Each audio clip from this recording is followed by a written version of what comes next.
Hey, before we dive into this week's episode of Wars Wednesday, I just want to remind everybody we got an official sponsor, Print Pirate. The link to their Etsy store is down below.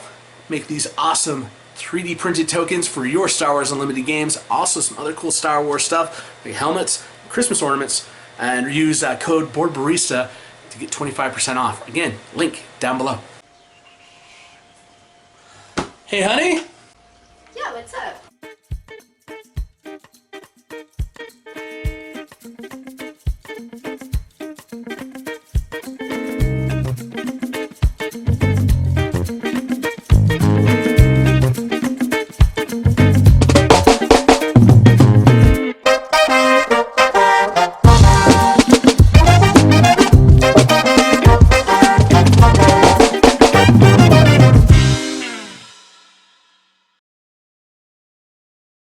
Hey everybody, it's your board barista Fen, and I know pre-release isn't until next weekend, but we're all getting ready for it. We're all gearing up for it.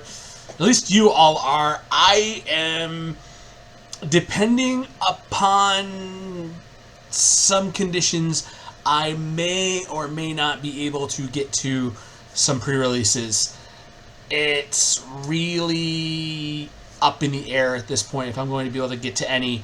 So I figured I would bust this out for all of you, and next week I got something special planned that I want to keep under wraps. So I want to get this out to you so you got my thoughts of what I would be doing if I was in your shoes for pre-release, and I just wanted to talk about all the leaders, because the great thing about the pre-release kits is you do get Moff Gideon and Mando in that box, so you got a chance to be able to play just about any of the leaders. So let's start off with Gar Saxon, our boy over here. Gar, each friendly upgraded unit gets +1/+0.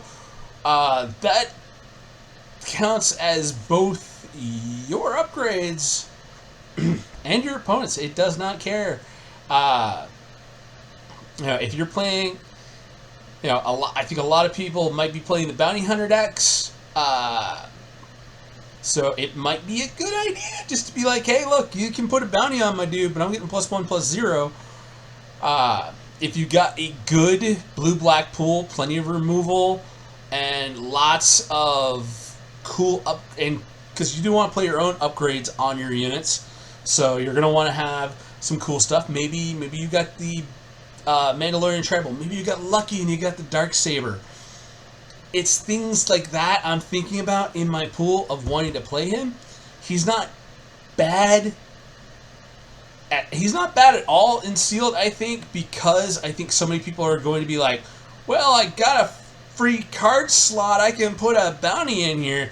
And I think a lot of people are going to try to, run the bounties, and basically your opponent putting an upgrade on your unit and making it one more power, make it able to bash in a little harder, is an upside. Once you deploy him, each friendly upgrade unit gets +1/+0 and gains 1 defeat. You may return an upgrade that was attached to this unit to its owner's hand. Which means you could put the bounty back in their hands, so you'd be like, you want to pump up a dude? But chances are you're not going to do that. You want to do that for your own upgrades, putting those back in your hands, and being like, okay, my pumps. So if you got some good pumps, you got some good units. Good thing is you are in Vigilance and Dark Side, which means you got like some cool synergistic Sentinels and different stuff like that. So you can put a good, decent pump equipment on a Sentinel and just have them bash into it, and then you're like, all right, I'll bring this equipment back to my hand and I'll put it on my other Sentinel, and you're causing your opponent to kind of be like, yeah, because you're not going to be defeating your units with your action. They're going to be defeating your unit. They're going to defeat your units with their action, which basically lets you replay that attachment. And if you're going Sentinels wide with upgrades, I think it's going to be nice. I think it's gonna be nice. All right, Kira. Deal 2 damage to a friendly unit, then give it a shield token. This is the Dark Side Grit deck. This is, you know, if Gar is your Sentinel deck, this is your Grit deck. Just being able to deal 2 damage to a unit, give it +2 attack, and then shield it up. Really freaking good. Her flip side of basically she has Grit herself and heal all damage from each unit, then deal damage to the unit equal to half its remaining HP, rounded down. So you're gonna have... It's going to be turning on all of your Grit stuff. The problem is, if you're playing in the Grit mirror match, you know, you're also turning on all of your opponent's Grit stuff. But you're in Vigilance, you're in Dark Side, you should be able to mitigate that fact with some good removal spells, good removal cards, events. No, I think she's decent if you don't have a lot of upgrades, but you do have a lot of Grit. Definitely, I'm seeing, like, my big theme here is to spread out your cards, see where you've got. I like to have 20. I like to do like a 20 to 22, 23, somewhere between 20 and 23 units, and somewhere between 10 to 8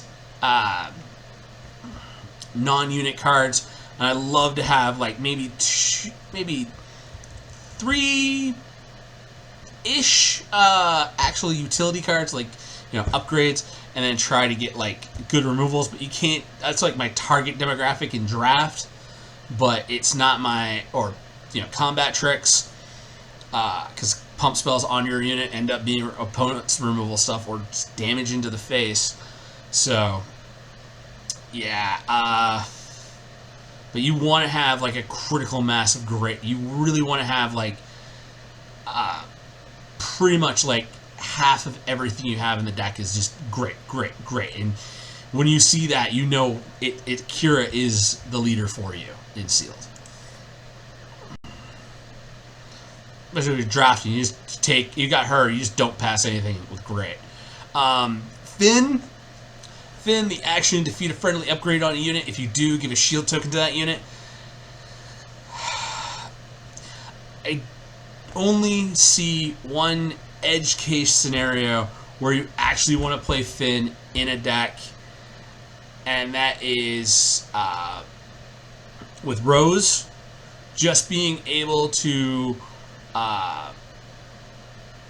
change those shield token, sacrifice a shield token, turn it into 2+1/+1 counters.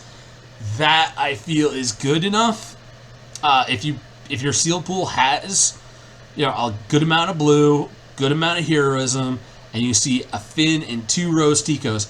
I would not do this if you had one, but if you got 2 Rose Ticos and you got the stuff that says, you know, if this unit is X, Y, or Z, give it a shield, or give a unit a shield, or give a unit a +1/+1 counter, and you can, if you've got the critical mass of that, but it definitely revolves you're going to need 2 Roses to make a Finn deck even close to working in Sealed. So we're just going to move along and have a nice day once we show you the flip side. It's a 4/6, flips on turn 5, but nah, unless you've got like a value engine, you're looking for, you know, units that can get free upgrades, shields and experience tokens, and just Rose being able to turn shield tokens into experience tokens, so much better. Ray, I will say this, there is definitely that restore keyword right there. I feel like there are some stuff in there in the set that the Sentinel Space Mandalorian Blue Vigilance, I forget its name, but the Concord Dawn Protector or something like that. It's a 1/4 space unit that ends up getting like +2/+0 when it's attacked, and it's got Sentinel. That's going to be nice to have a nice big space unit to be able to play around with Ray's ability. The moisture farmers, being able to attack with them, actually deal up ping point of damage with them, They start off as a 0/4, but they restore 2. There's a Ray Restore deck that I feel like a lot of people are going to undervalue. But I feel like it's going to be nice because you're just going to be able to put this really cheesy deck together. And I feel like it's going to be even worse in draft because you're going to basically just take, you're going to take Ray, and nobody's going to take a Moisture Farmer because they're like, it does nothing.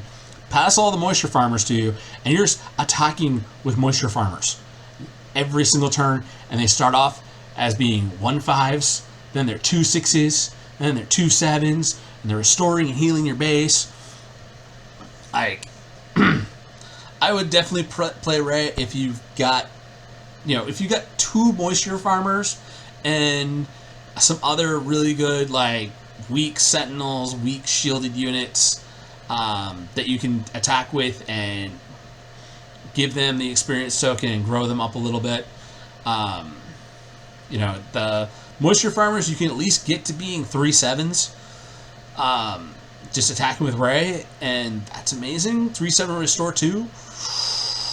It's going to heal up. It's going to soak a bunch of damage. It's going to heal a bunch of damage, and your opponent is just going to hate their life. So, yeah.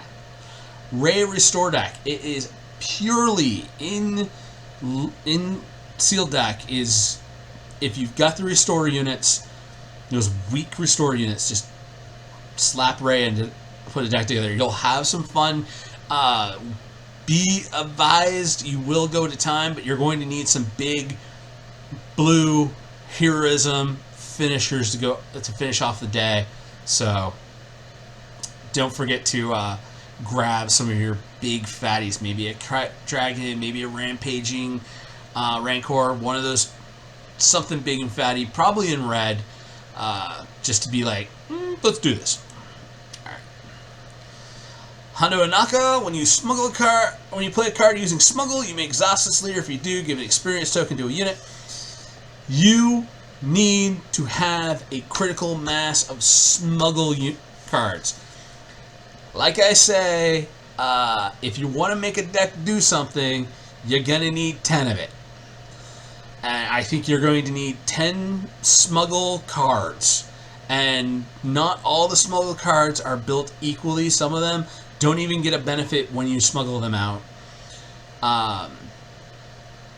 That being said, if you are able to look at your pool and go, I've got all this smuggle, and it's also in villainy because you're going to be paying the smuggle tax, which is going to be 2 more resources.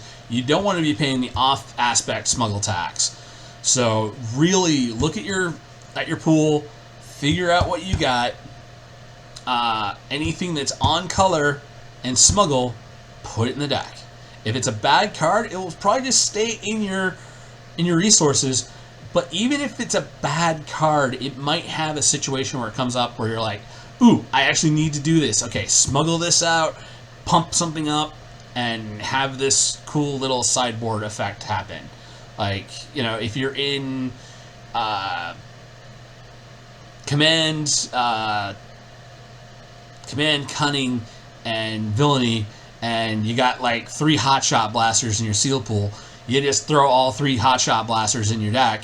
You're not paying them out of your hand, you're playing them out of smuggle, and every single one of those is give something +3/+0, and and also give something else an experience token, so you're getting +4/+1 on a unit with Hondo.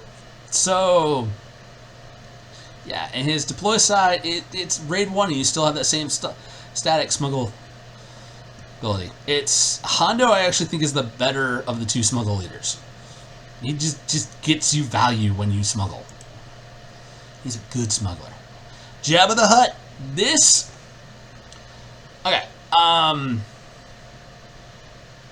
is the bounty hunting leader. This is the whole thing of this turns on the bounty hunting deck. Because no matter what, every turn you are going to get a bounty that gives you a ramp effect of making something cost 1 less. This is and you're going to be trading units. You don't want to like attack face. You want to attack board. You're probably going to want to put a few of the auto capture cards into the deck. You can get away with actually probably not even playing any actual bounty cards in the deck because you're just trying to make your dudes cost cheap. So, yeah, I would definitely run Jabba if you have a lot of bounty hunters but don't have a lot of bounties, or you have a lot of capture the bounty cards and don't have a lot of bounties. Jabba's that glue that makes that deck work because you're always going to have a bounty to put on somebody. You're always going to be able to make use of your capture card, and you're always going to get that little like. And when you defeat a unit, the next unit you play costs one less. It's like, ha! Yeah, because you know you're going to be targeting that one. Yes, you're giving up the initiative because you don't get to attack or anything. You're losing action economy, but you're making your stuff cheaper. Your Jabba, I would definitely say, is the bounty hunter deck I would want to build, especially in draft, because in limited, because you have that constant. You don't have to worry about I need a bounty. It's like no, bounty. You have one you get one free bounty card a turn. Moff Gideon attack. Okay, action economy is awesome on this one because his action is attack with a unit costs 3 or less. Give it +1/+0. Just attack with a cheap low to the ground aggro unit. Give it +1. It doesn't matter if you've grown that thing up to be huge. Just has to cost 3 or less.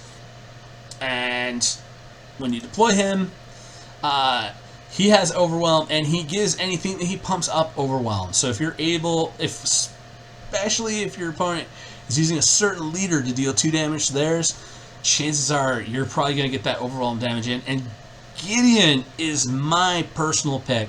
He would be the go-to, can I build a Gideon deck? Do I have a lot of 3 or less? Do I have a really good, solid aggro card pool? If I do, and it's in green villainy, I'm playing Gideon. Gideon is just, I feel like he's, the reason why he's in the pre-release kits and he's in the starter decks is because he is a leader that is too powerful to leave unchecked in limited. He will go down as a leader when people build cubes for this game. There will always be the Moff Gideon leader in the cube to be like, ooh, villainy aggro. Oh, we doing this. Alright. And speaking of command aggro, there's a lot of keywords. Lots of sentinels, lots of ambush. We got keywords all over the place. And when you play something that's got a keyword, you don't even have to, when you exhaust Boba for this, you don't even have to put it on the thing you just played. You just put it on somebody else. Like, he's like, I've assembled a crack team, and because this guy knows how to do this thing, he's going to make you better.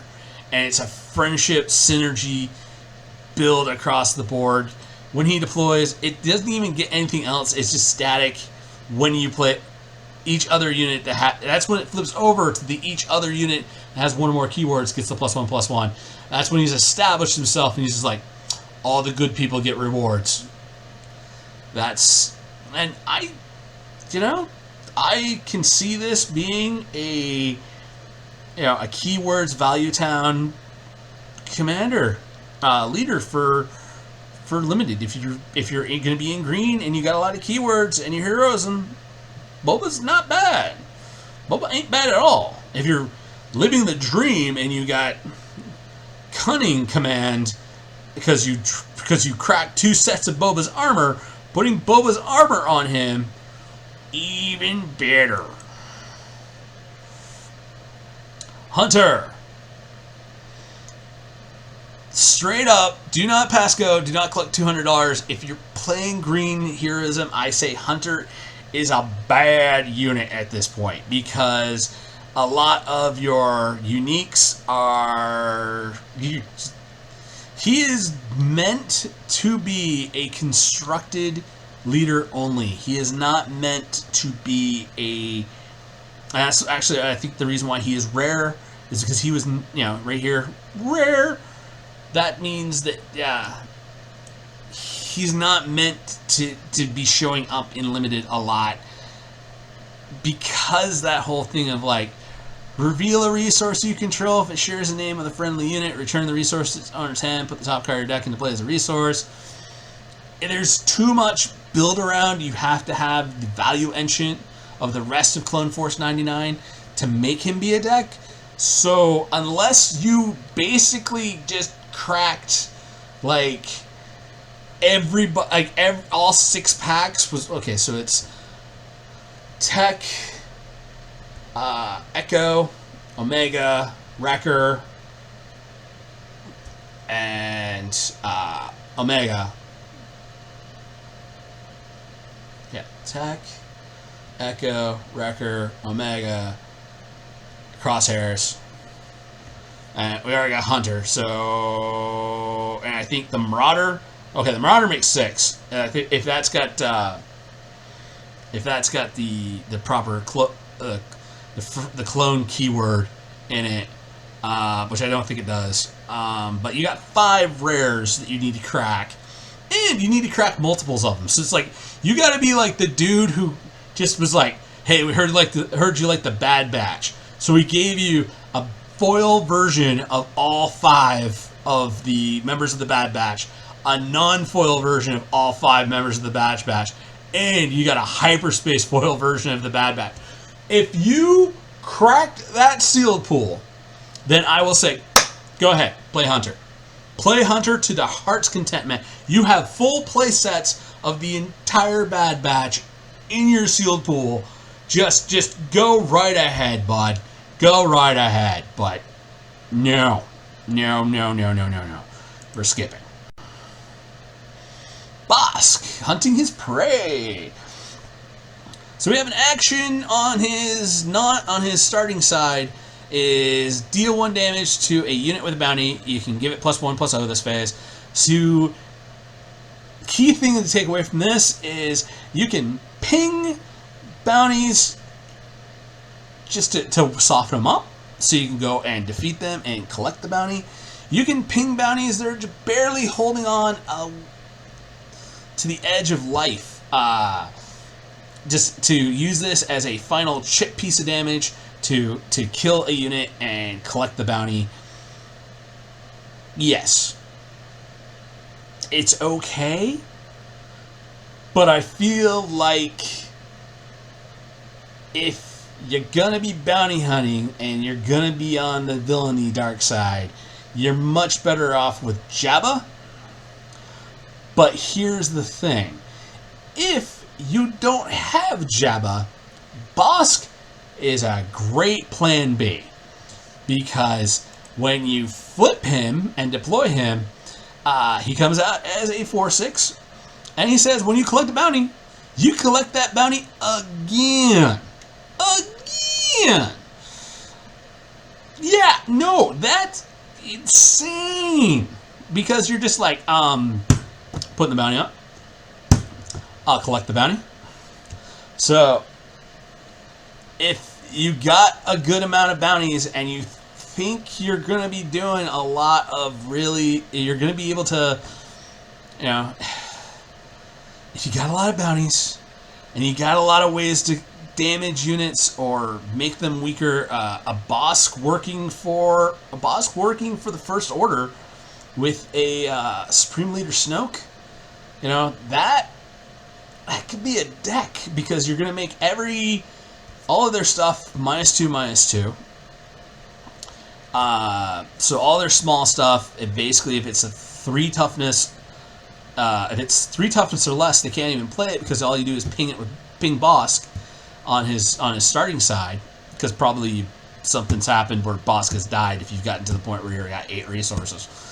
Magical Christmas Lands aside, you could play Bosk, but you'd be thinking of Jabba.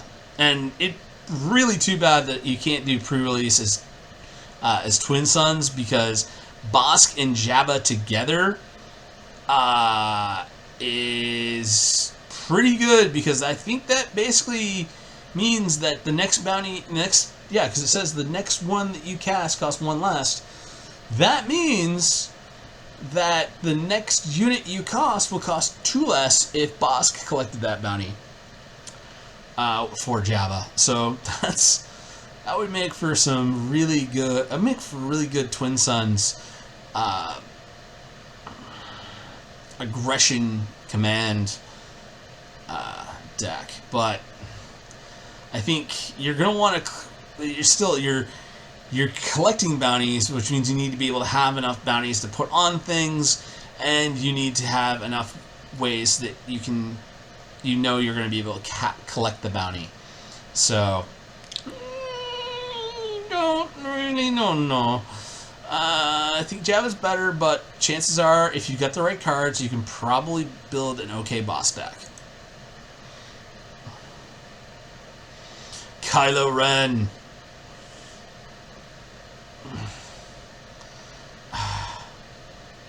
It's such a bad leader. But somebody's going to prove me wrong. Somebody's going to be like, yeah, you said it was bad. I went 4-0. I'm like, yes, I know it flips on turn 4. Even if you're able to just be like, turn 1, drop 2 units. So that puts you down to 2 cards in hand. So it's turn 1, you drop 2 like cheap drops. Turn 2, you try to drop. You've gone from having 2 cards in hand up to 3 cards in hand. You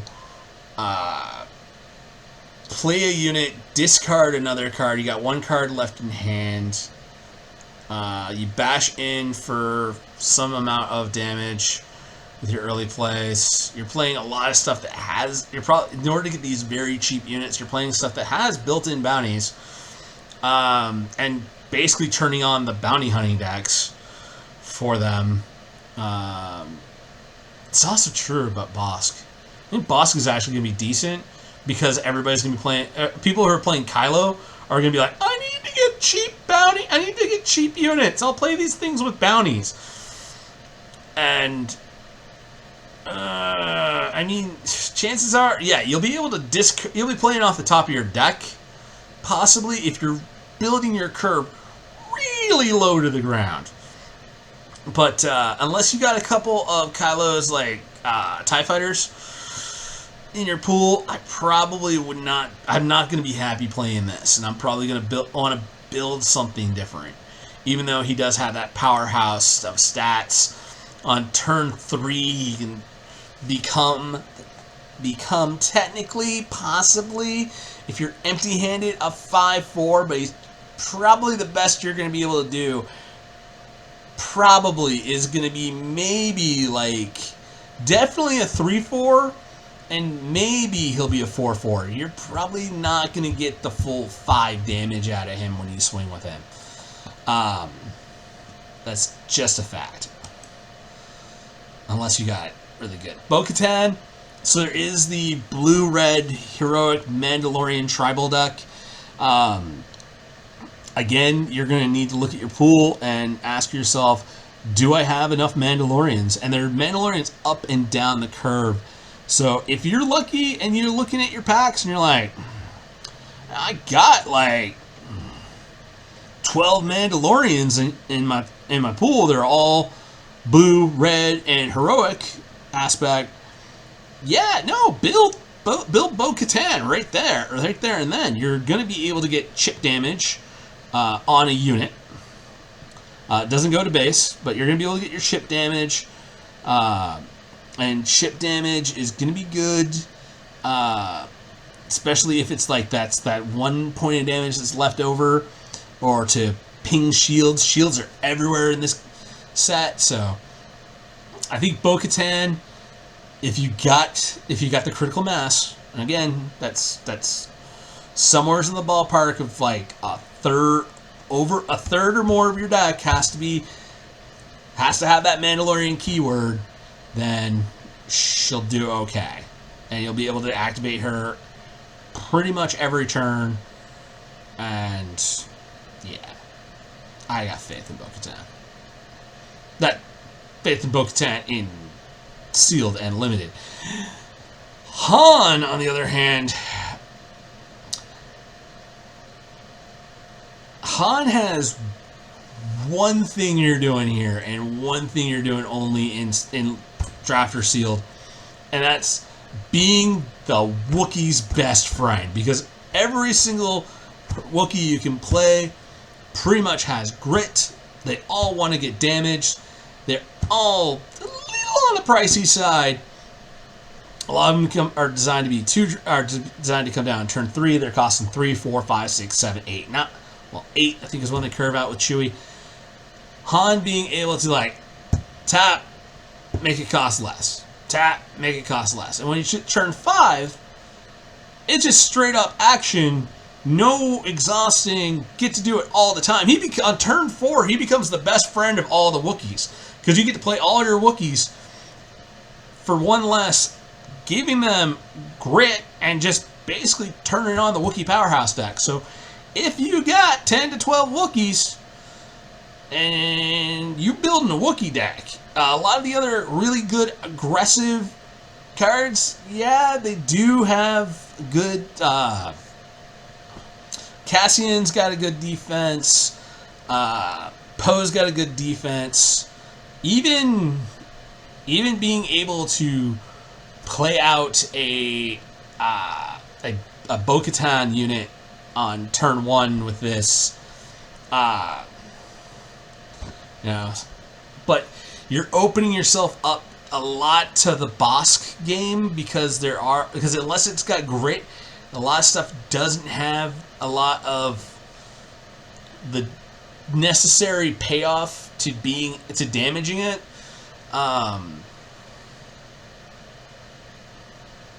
So yeah, Han Solo worth the risk. It's worth the risk on the Wookiees.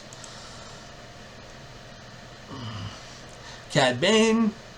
A lot of people I've been talking to have been saying this card is nuts because you can play an Underworld unit and then you exhaust this unit and then you can deal 1 damage to, and then your opponent has to go, okay, I gotta deal 1 damage to something, I'll deal 1 to this. And flip side, he's got Raid 2, still has the same stack ability, he's a 2/8, so he's swinging for 4. But on his flip side, the stack ability goes up to 2 damage. You can only use it once per turn. So on the turn you play Cad, you can play him out. You can play an Underworld unit, flip him, play another Underworld unit. The fact that your opponent gets to choose where the damage is going around, the fact that it's only 1 damage, means you might be popping shields. Chances are they're going to put this where it's going to do the least amount of harm. Chances are, if I've got a X4 unit and a 2/2 shielded unit, I'm probably going to deal 1 damage to the X4, just so I can keep my shields around. It gives your opponent too much ability to control where your damage is going, which is why I don't like it. But if you do have a critical mass, I'm talking 10 to 12 cards in your deck are Underworld units, or just straight up Underworld cards. If you can get up to that 15 card number with upgrades and stuff like that, you can get to a decent point. And this side is unlimited. So if you're, your opponent's like, I've got nothing to play on this turn, you're like, 2 Underworld units, they got to deal 1 damage to something, then 1 damage to something else, and especially if you're doing a lot of active trading, you can force your opponent to have only 1 thing that they can deal the damage to. So it's a skill testing game, and I think when we get into skill testing, you rather have the fact that you can actually build the entire deck around that, because then you're able to really lean into it and mitigate the fact that your opponent gets to choose where they're putting the damage. So yeah, still it's going to trip a bunch of people up. It's going to cause some people to make some wrong choices, and It's going to be nice. Dr. Alfra.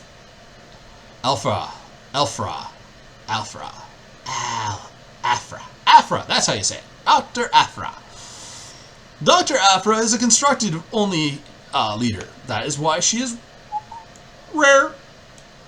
I think both the heroes and the villains both got their one card of, this is our constructed build around, make a crazy contraption combo shenanigans deck. And I think possibly I could build something really interesting with a control shell with her. But yeah, I'm not really looking forward to that. So yeah, I'm just saying, every turn she mills you one card, then you can flip her on turn 4, and when there are 5 or more different cards in your discard pile, she becomes a 5/5. As long as you have 5 or more different cards among cards in your discard pile, she's a 5/5 for 5. And her deployed ability, choose 3 cards in your discard pile with different names. If you do, return one of them at random to your hand. No.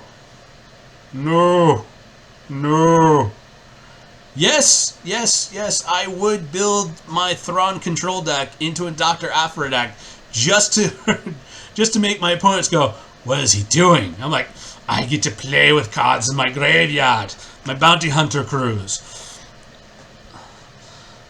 I get to bring stuff back.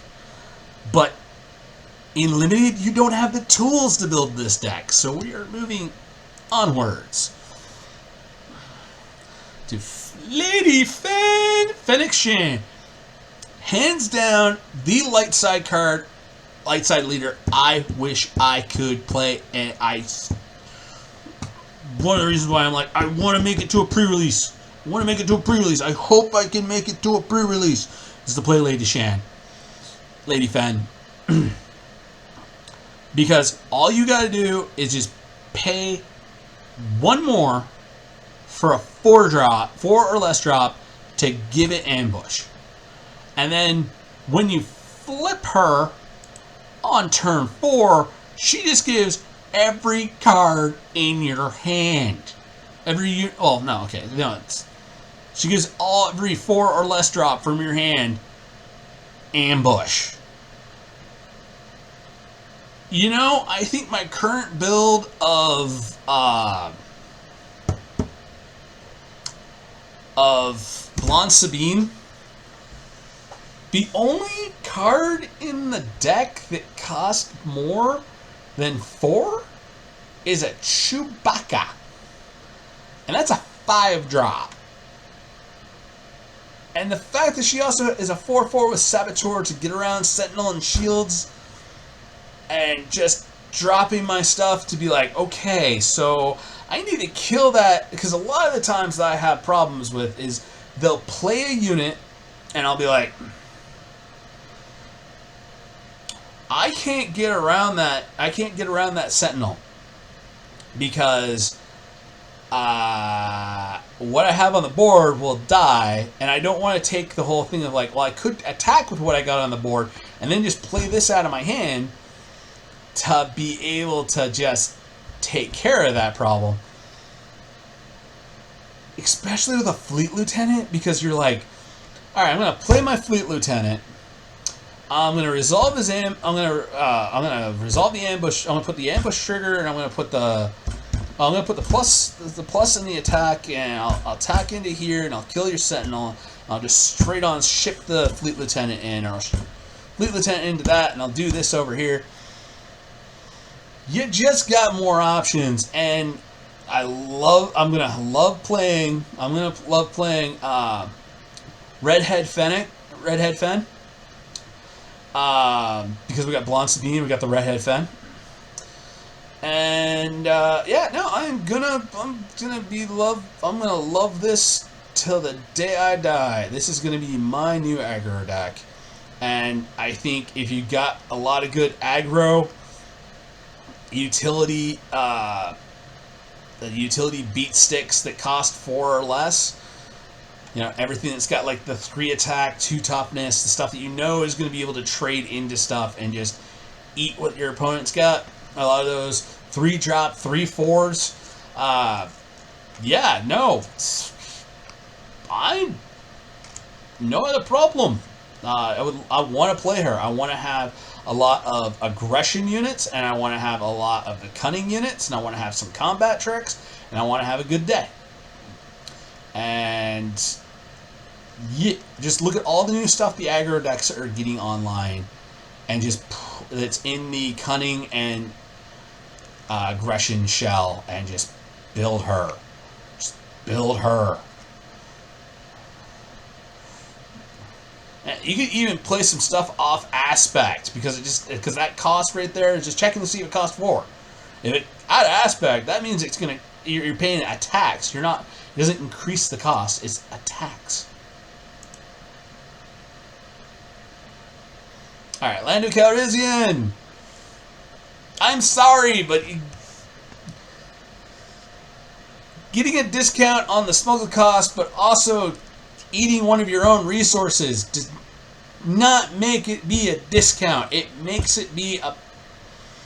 He has impeccable taste, but his credit card debt is just insanely killing him. And I do not like Lando. I mean, it's... Plus, it's also showing your opponent that it's like, I got some tricks. It's like, I know you got some tricks, but man, you better be like I only think you're going to use his ability a few times throughout the game, because you're not going to want to like keep, oh, I got to defeat a resource, defeat a resource, defeat a resource. No, you don't want to. You don't want to do that to yourself. You don't, because sometimes you're going to be like, it's turn 8 and I can really cast this 10 drop, but whoa, wait, I already used Lando 3 times. I only got 7 resources left. No. And Mando!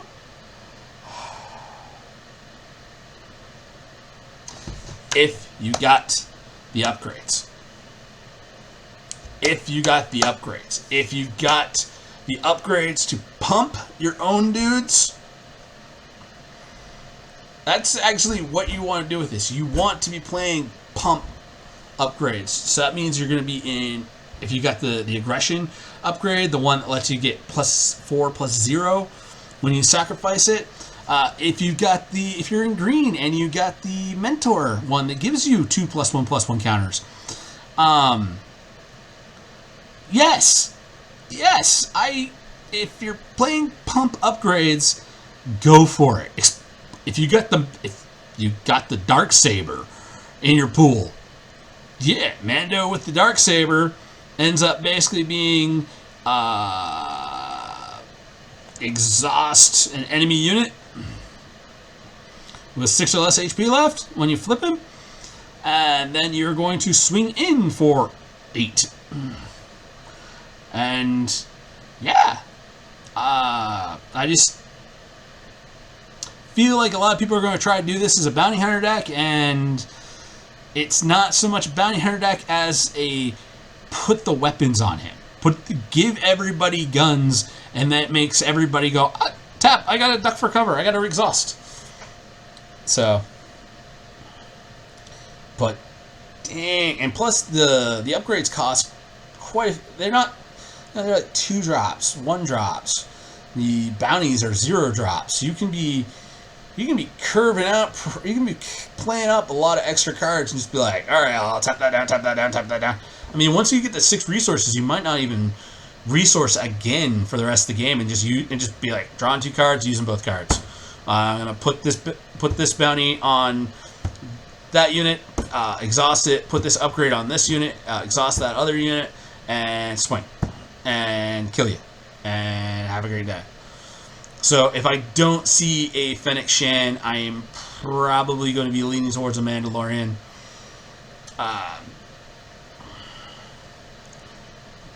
And I'm going to love flipping it. Because once you flip it, you don't have to exhaust the leader. You can just play upgrades and just tap stuff down. Oh, so nice. Alright, and that brings us to Cornet City, the Corellia location. And that brings us to the end! The end of this episode of Wars Wednesday. I wish everybody good fortune. May the odds forever be in your favor. May the pack gods bless you, and may the force be with you. Have a lot of fun during pre-release. And I will see you next time with something special. Peace. Hey everybody, thanks for staying till the end of the episode. Remember to like, share, subscribe. Follow us on Facebook at Board Barista Productions. And if you want to support us, Patreon link at the bottom.